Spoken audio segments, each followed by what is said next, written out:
Any other questions? Yes.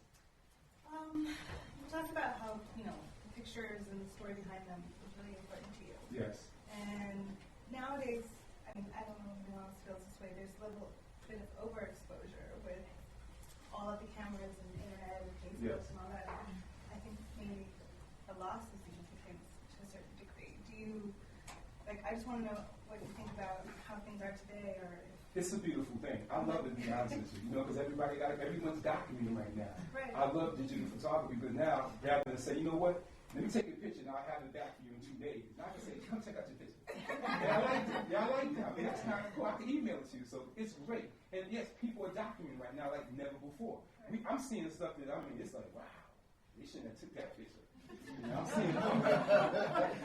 Everybody now got a camera and a mirror. It's like, wow, this is interesting right here. So I understand what you're saying, but it's all good. It's all relevant. Because I always tell people one of the greatest things you can give a person other than knowledge is a camera. So it's good that people are documenting. Because back when I was coming up, a lot of people weren't documenting. That's why they was avoiding the images. So everyone has them now. But I feel honored that I was able to document back in the 70s and 80s, and it means a lot. So I encourage people. We all should have cameras, video cameras, document our lives. But have a focus. I stress to young people, document the elders, document your grandparents, your relatives, document the children. Have a vision. It's one thing to have a camera and no vision. You have a vision and camera, you got something special. Yes? Did you meet the Holocaust survivors in this neighborhood before you were stationed in Germany? I met them before I was stationed in Germany. Did that make you sort of look at Germany differently? Totally. I went, I grew up, for those people over 50, I grew up watching Mike Waller's biography. And that movie really, I watched it all the time. That series that came on every weekend. So, I studied world history. I love history. The Holocaust is a very interesting history because, how could people do this to another people? Between the Holocaust, African slave trade. I studied atrocities, whatever it is in Vietnam, the massacres that took place over there. All the massacres just caught my eye because there's all the images that inspired me. Because I wanted to be a war photographer. So when I met the Holocaust survivors, I knew automatically when I saw that tattoo on his arm what it represented. And he respected me because I knew what it was. These guys were all at that time maybe in their 50s. And I understood that they had survived. So when I went to Germany, I saw what Hitler did. Vividly, I saw the creation of the Aryan nation. I saw how he would take the strong SS men with the women and produce tall, blonde-haired, blue-eyed women. I saw that physically in my own eyes. I was in a base that was a former base for the German soldiers. So it was always dormant in my mind, and the soldiers were there.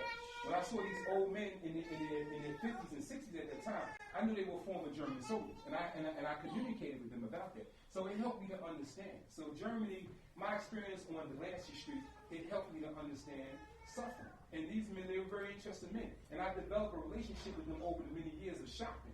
In a sense, I missed them because, I've been coming here since 1974. And I would see these same men, they would just know me. Hey, picture man. So it was a very interesting journey. Good question. Yes.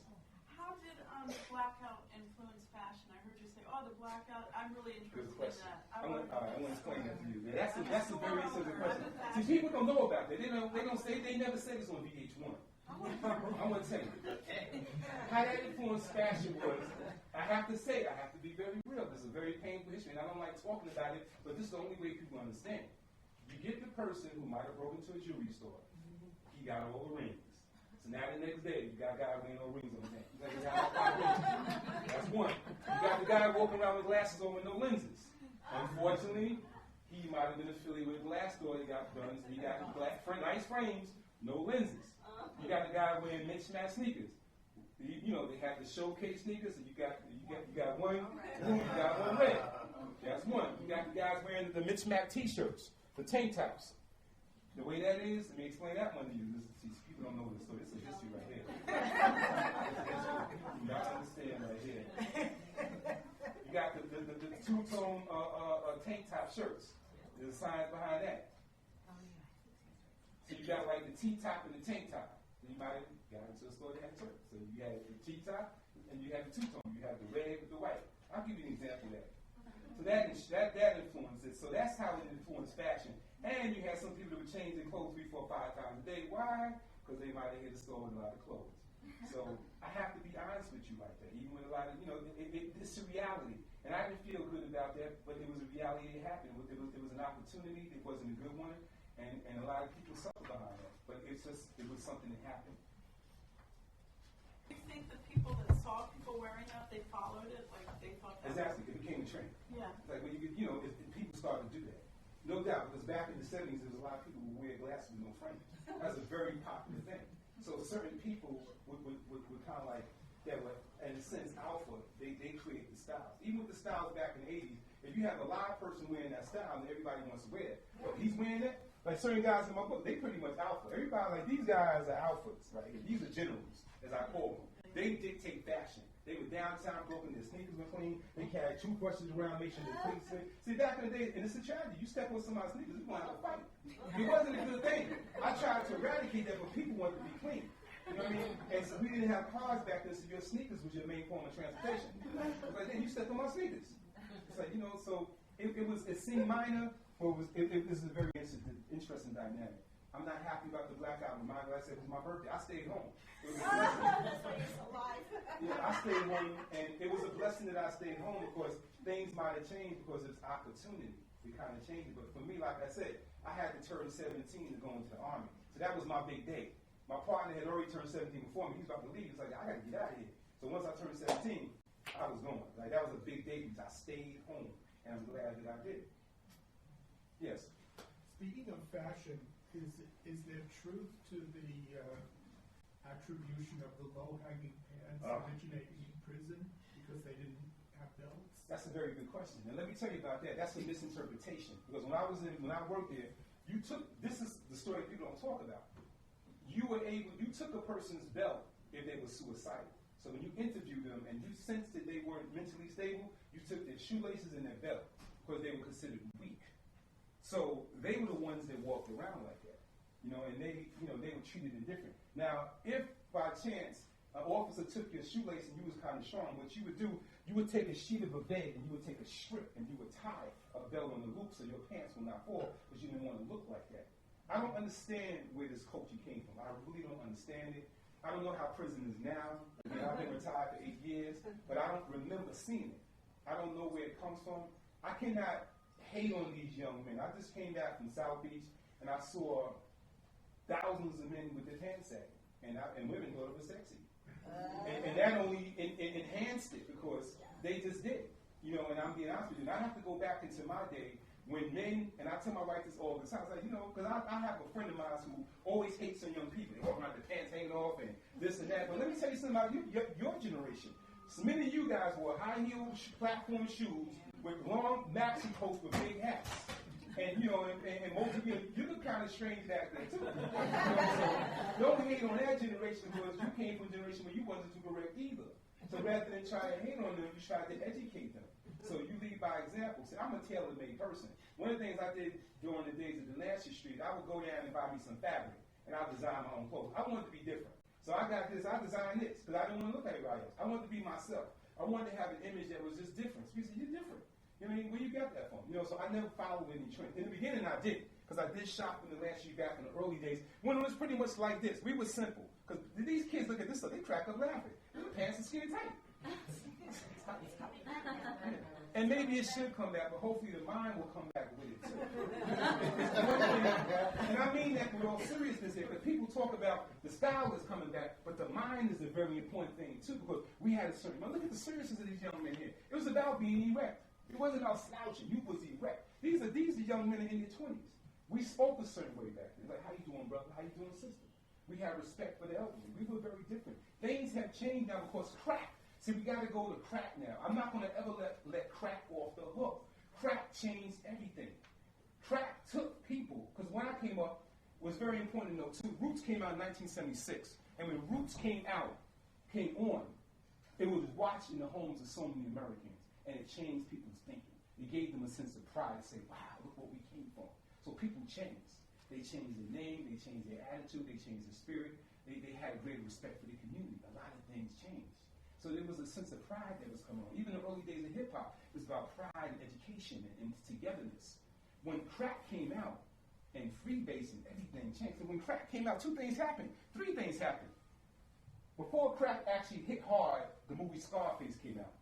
So Scarface was like an introduction to how to be a drug dealer. And whatever reason, these kids took on to that. And it gave them, and I couldn't understand it for the life of me, why the hell they played in jail. Officers played it in jail every day. Every day they would play Scarface in jail. And I could not understand, why the hell would you play Scarface in jail? And then it makes them quiet. It keeps them quiet. It keeps them quiet, but what is it doing to them? And I'm telling you, I witnessed that. They played every day in the same day. I want to see Scarface. This is my 10th time watching. I can't wait to get home. And that's what Scarface did. So Scarface came out, then crack came out, and then all of a sudden the 40 ounce of beer came out. You know, the 40 ounce of malt liquor. So now you have the money off crack was so major. I had coworkers with the job saying, I'm going to be a drug dealer. I'm telling you, I had coworkers of mine that quit to be drug dealers because the money was so good. Do you know that when crack came out, the video camera came out? Because now, see, people don't know the horrors of crack cocaine. I know. I did a story in jail. I started interviewing people incarcerated. I interviewed inmates, police officers, EMS workers, funeral home directors, mothers-in-law of sons, people who took in people's lives. I said, what's the worst thing you've seen involving crack? I said, man, yo. They started videotaping the women because the women were the ones who fell victim to hearts on crack. And these guys, good guys, just got caught up in that world. They would have women do all kinds of things to videotape it. The crack epidemic helped it to escalate pornography. Because now people got video cameras, they document these sex trades because women start to trade sex for drugs. And that's when crack came out, AIDS came out. And nobody really wants to talk about that. My generation was affected. I could tell you stories about the people who in this book that are dead. Some people fell victim to it because they easy gravitate because now you're seeing this guy that was basic, now he's walking around with all his jewelry on. Now he got a new car. So he was drawn to that. There's a documentary called Bloods and Crips Made in America. Important film to see how this thing came and how these kids were used. And once the crack came, the 9mm and the Uzi was introduced. We didn't have that before. Now you got an Uzi machine gun. There's stories where trucks would be in Eastern York just open. These big, these not tractor trailers, but just vans. And kids would open up, there'd be guns. Like, where these guns came from? Next thing you know, the killing took place. All this killing. Then crews, drug gangs came into place. Then guys started to change their name to Gotti, Capone, Scarface, Murder. Then the music changed. Because back in the early days of hip-hop, the music was about you must learn and unity. Good song. But when crack came, it's about murder and getting money. Cream, cash rules everything around me. Then the visual changed. Then everything changed.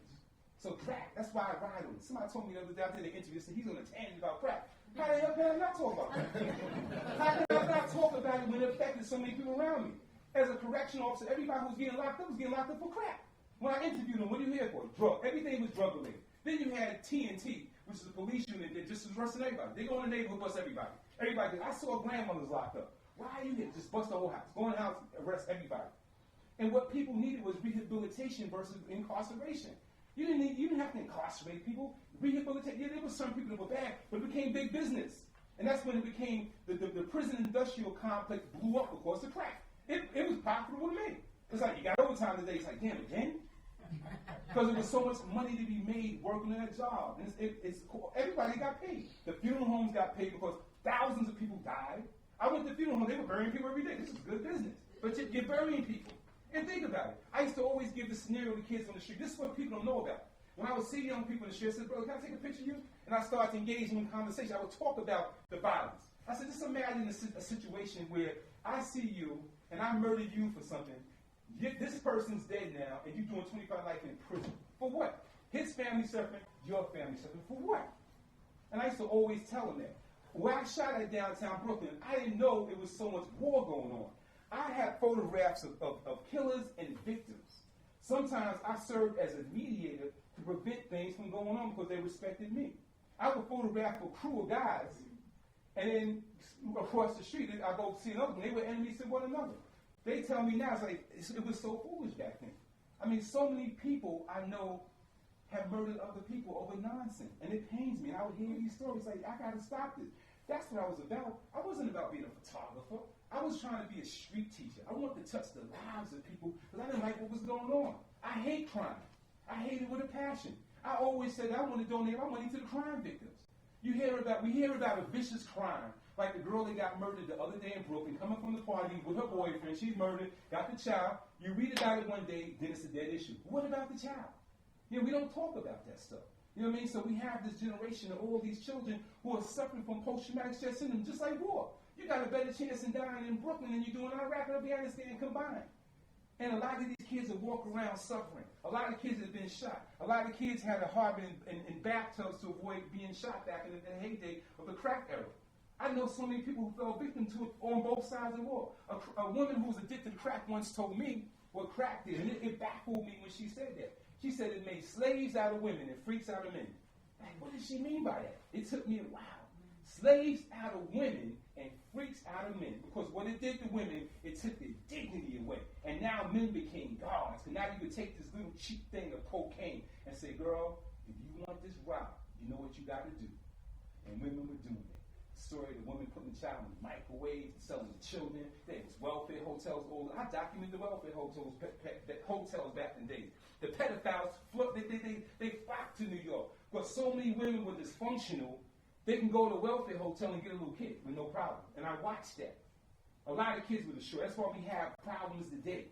Because a lot of kids were touched. Nobody wants to talk behind the crack epidemic.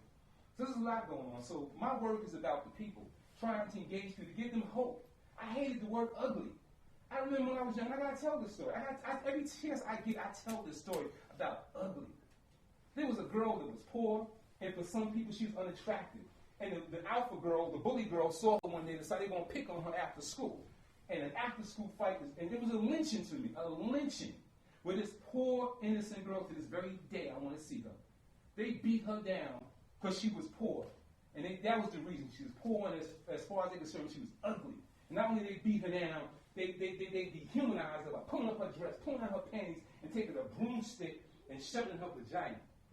I might have been 15 at that time, and I didn't do nothing. I didn't know what to do at that point. But it haunts me to this very day. And I said, from that, I'm going to always intervene. I'm not going to let that stuff happen. But I have to educate the young girls who did that so that won't happen no more. So that's what my work was about, trying to forge a wedge, trying to eradicate so much hatred. Because I couldn't understand it. It's like, we need to communicate with each other. Pick up the camera, look through the lens, and learn how to love people. Learn to understand what love is. I used to take young men to Prospect Park. Matter of fact, let me just share this with you. Very important with a lot of young men in my community. I used to have to teach them certain things because a lot of times guys get over conflict over a woman. You go out there, you do something negative because you want to please a woman. I said, you don't have to do that. Take it to the museum. Take it to the park. Appreciate the beauty of the universe. Get a loaf of bread, feed the birds. It might sound corny, but she might like that. I have to say this. I used to teach them the power of massaging. One of the things I learned when I was in the military was a massage. I used to dream about being massaged. I wasn't no expert on it. I just dreamed about it. So I would come home and say, get a foot massage. I said, it worked. So I would teach guys, and I would teach them how to love a woman. So a lot of guys in my community, all of them are married right now. Because on my way to Rikers Island, I used to walk by a whole crew of guys playing dice and talking and drinking Old English. And a wise person once told me, you have to replace a bad habit with a good habit. So I would see these guys, say, these knuckleheads, on my way to Rikers Island. And then I decided to stop and talk to these guys. I said, yo, you know what? That Old English is not good for you. It's tearing your lip up inside. Let me turn you into some orange juice. And we go get some orange juice and some bananas. I said, you know what? That dice, I understand the game of dice. Let me teach you a real game. Let me teach you a game with history. Let me teach you how to play chess. And wow. Once I got to know them a little bit better, y'all would come into my apartment. And I have my own apartment, fresh red carpet, my stereo wall unit, nice little library. But you have to lead by example. You can say certain things, but now you have to be an example. I used to train. I was running every day. My partners used to come through. We used to fight all the time. We used to train. And then the young guys used to see it. I said, wow. I said, y'all want to get down with me? Let's go run. Let's see what you made of. I used to show them by example. And the next thing I know, I had a lot of these young guys, they clean up their lives. They start smoking, they start drinking, they try to get right. They're like, where's this guy coming from? I'm just trying to be a good person. I just want to be a man of good character. That's all I want to be. Most guys will say, even in the film they made about, he said, he never gambled with us. You know what I mean? Not that I never gambled before. I used to gamble. I used to just lose. It's not like I didn't like the game. I just wasn't winning. But I decided not to play.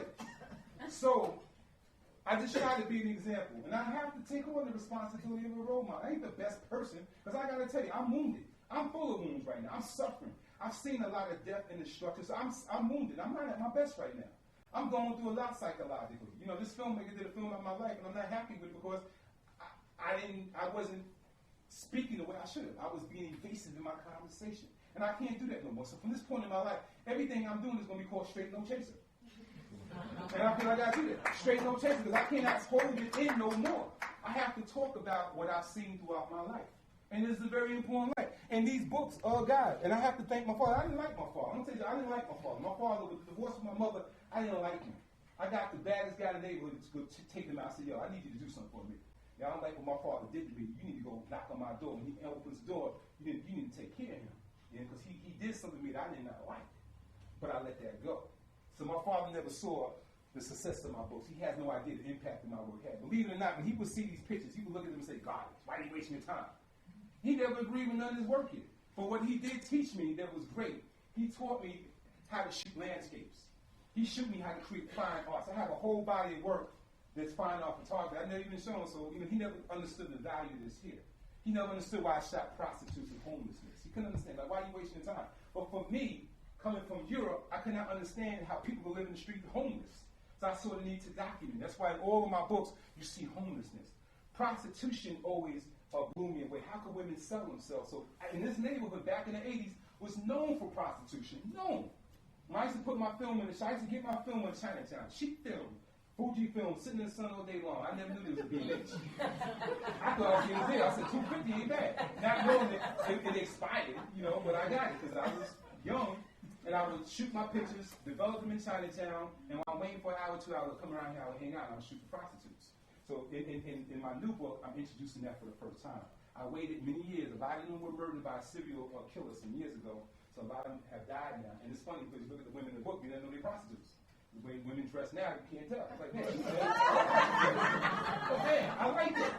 They don't even know. So I don't say nothing. I don't even say nothing. It's my personal story, but I don't tell people. But one of the things a brother told me, my friend who I said rode back in the days, his grandfather worked in a prostitute household here. It was a hotel right 2 blocks from here. He was a janitor in there. He told me because of what I was doing in this neighborhood 25 years ago, I put a dent in prostitution. Because after the women got through with me, they didn't want to do it anymore. They said, because I was pulling to the side and talking, you don't need to be doing it. They first wanted me to pimp. They said, you talking that, why don't you be my pimp? I like how, I like your style. So now it's not like that. But I helped to inspire a lot of young women to leave their life alone. I actually was interviewing prostitutes, and I have the tapes to this very day of interviews I did with young prostitutes. I used to take those conversations to local high schools to try to inspire young women to stay away from their life. So there's a whole lot to the story. But I got to take questions. It's not about me, it's about you guys. Yes. Hi. There's one of my favorite filmmakers, her name is Mira Nair, and she once said that in her films, she actually sets up scenes from still photographs. Yes. And I'm just wondering, have you ever considered being a filmmaker? Because when you were showing I'm going to call it a silent film, the photos with the music, yes. I was in my head, I'm thinking this could be a film. And with your experiences throughout the world, my guess is you would have a wealth of experiences and sentiments and messages yes. To showcase. So is that something that you I have to do that. That's my dream right now because I've experienced so much in my life. That's the next level. I'm 50 years old right now. I said, I'm going to go on a sabbatical in a few months, and I'm going to focus on my film. My dream is to do basically 2 films right now. Because I grew up in the theater. When I came home from the Army, I went to John Jay College. The Negro Ensemble Theater was down the block. I stayed in the theater. I just loved the theater. I've seen so many great plays back in the day. So I've written a wide range of plays based off my experience. Some of the images I didn't capture, I wrote about in plays. So I have about 10 good plays. And my objective now, my main goal in life is to take this book, A Time Before Crack. I don't want a 2-hour movie. I want a mini-series on HBO.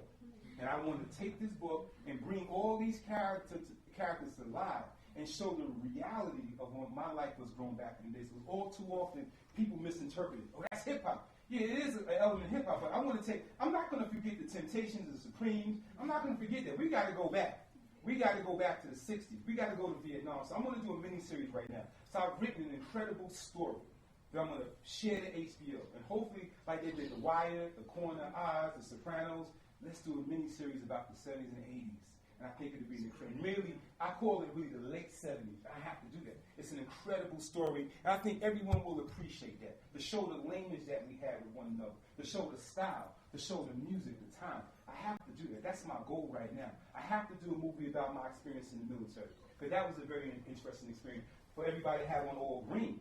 But what's interesting about the military, when you're off duty, you start to see other things. I mean, because it's through being in the military, I became acquainted with the Ku Klux Klan. It's in the military, we had a rivalry between northern blacks and southern blacks. There was a rivalry between northern whites and southern whites. So I want to tell that story. But when in the green, we all look the same.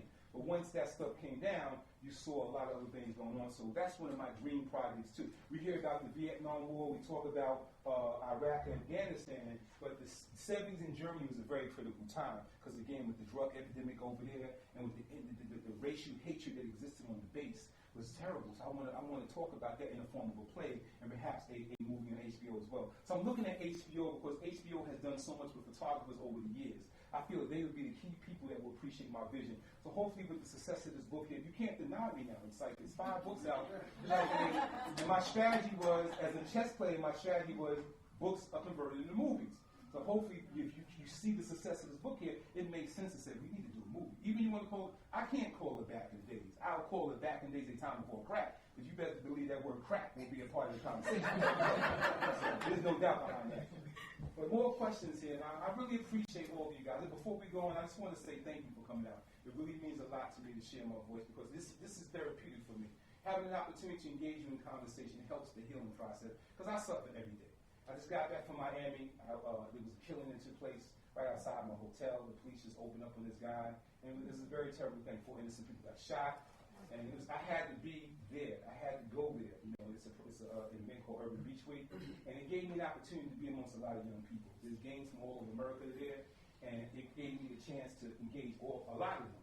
So I built a whole new body of work. So hopefully my new book will be based on my South Beach experience. I hope it's self-published that next year.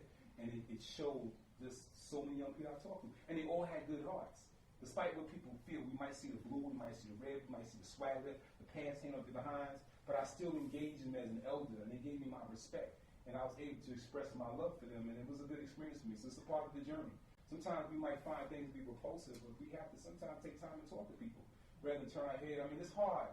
And it's hard for me at times, but I remember living in Brooklyn. If I didn't take time to talk to those 5 guys on the corner, they might have robbed me. You know, but now they look at me and say, well, you know what? We respect him because he took time to talk to us. And I've always done that. I would see young people back in the days and say, how's they meeting your girl? And I'm struggling. You know what? Come on, let me take you to the barber shop, get your hair cut. I mean, you're not doing that. I'm going to Lancashire. You get your shirt. You know, here's this little something for you, you know, put to the side. I always did that. I taught guys how to survive. So, you know what? You don't have much, but you can take a bag of beans, you can take some lemons, some distilled water.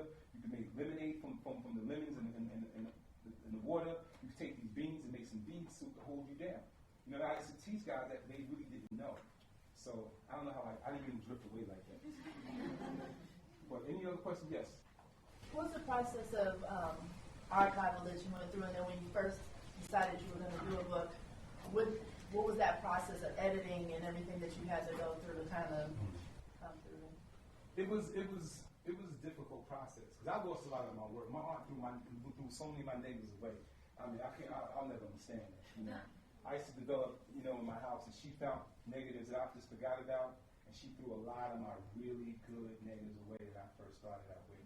But the process was the beginning. It was a shared effort. You know, I bought the work. Well, what I have is hundreds of photo albums in my house, catalogs, very much like the albums I had that I saw back in the days from the Warlord and the Jolly Stompers. So I have those are my catalogs. I have so many images. So I pretty much, when I decided to do a book, like with back in the days, these images came. There's no Photoshop. There's nothing. They pulled out a photo album. Just pulled it out. I like this one. And I just put it to the side. And I took it to powerHouse, and it was a shared effort. So, you know what, this will work, this one will work, this one will work. So I gave them that with this particular book, and their idea was good. This is a very interesting choice of a photograph, too. It was a debated issue, but it worked. You know, and it's deep story here. These guys, Angel and Moses. Angel and Moses took this on 42nd Street. It was a debate about it being the cover, but I'm glad that it worked because it made people pick up the book and say, wow, let me just see what this book is about. Because you look at these guys, It worked in France, it worked in Italy, it worked in Germany. And this book, it's a bestseller because of this cover. Has a lot to do with it. But it's a very difficult process. For me, now I have to do the editing because it's beyond what anyone could ever imagine. You might look at a picture of a guy just standing there. For you, it's just a picture. You might say, well, it doesn't say nothing. It doesn't say nothing to you, but it says something to me. This is a person I know personally who touched my life. He's no longer here, so he has to be in the book. You know, and that's how I felt with this book, Seconds of My Life. These Seconds of My Life is a very deep title. These pictures added, I packed it. I had to cheat a little bit to powerHouse. Let's do collages to put more pictures in the book. You know, these are actually, this could be another book in itself, but I would pack it with more pictures because I just want people to say, pick up the book and say, wow, it's so much, because I have so much. I was taking pictures almost every day for 30 years. Every day I had my camera with me. So I have so many, I could do at least 50 more books, easy. I could stay in the 80s for a few more years, but I don't want to do that. There's so much. Now with digital photography, forget it, I'm shooting like thousands. You know, back in the days, I shot a roll 36. I was scared. And that's why every picture, for the most part, is one shot. This is one shot. This wasn't like bracketing or, no, it wasn't like that. I had to get it right the first time. Practically every photograph in this book is one shot. You had to get it right. It wasn't about blinking. You had to be correct. Like, damn, this guy, I couldn't afford film back then. So it's an interesting process right now. What I'm doing now, I'm working on 3 major books: The Issue of Color, Represent, and South Beach.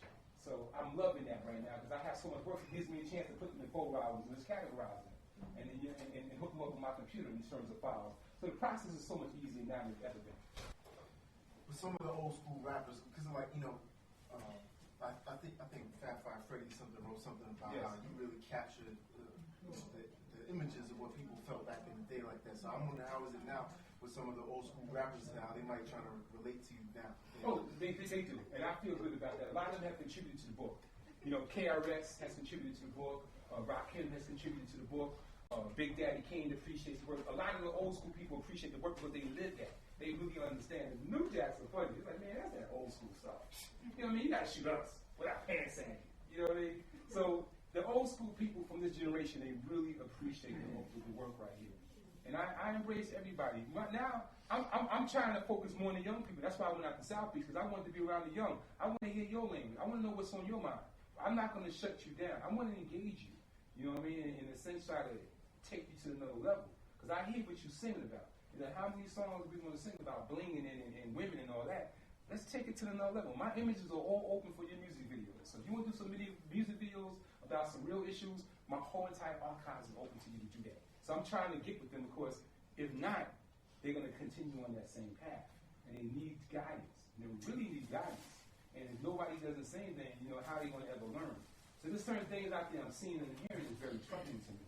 And I have to come out as an old soldier and talk to these young people. That's why I'm lending my voice more now than ever before to talk to young people. Like I met a rapper out there in Miami, real interesting guy. His name is G Money.